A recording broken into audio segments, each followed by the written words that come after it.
Michael ni mkazi wa Yombo Dovya, ni mmojawapo ambaye nilienda katika ubalozi wa Vatican katika kupeleka barua ya maoni kwa ajili ya viongozi wetu wa dini.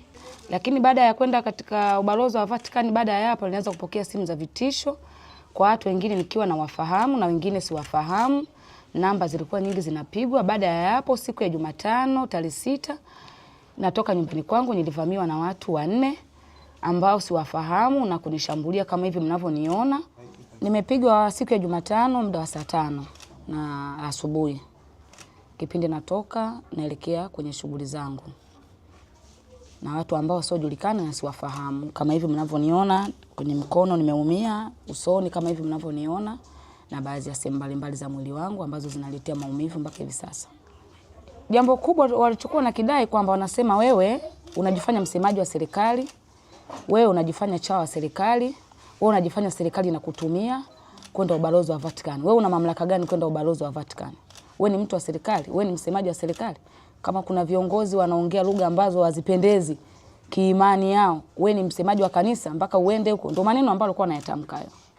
Nilivyotokewa na matatizo hayo, nilienda kuripoti kituo cha polisi cha Makangalawe ili nishachukua labi, na mpaka hivi sasa naomba nisaidiwe kwa ajili ya usalama wangu, serikali nisaidie kwa ajili ya usalama wangu.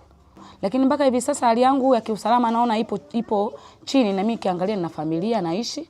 Kwa hiyo naomba nisaidiwe kutokana na hali yangu ya kiusalama. Nashindwa hata kutoka kutembea, nashindwa.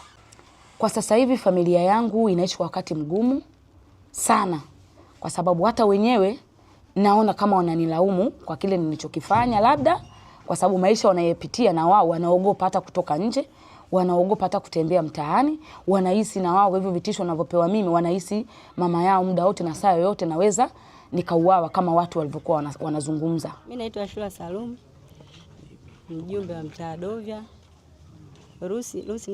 Rusi namfahamu, jirani yangu. Mimi naomba serikali ya mtaa na jeshi la polisi washirikiane kuimarisha ulinzi. Mr. Daudi Leonard Angano. Huyu mimi namfahamu Rusi Michael.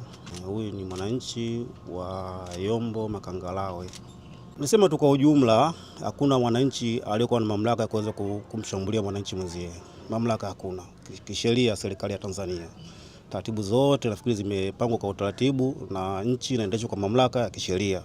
Kwa hiyo kama ameshambuliwa kwa hili, mimi nafikiri sheria inaweza kufuata mkondo wake. Haipendezi kumshambulia mtu kwa kumpiga au kwa kitu chochote kile.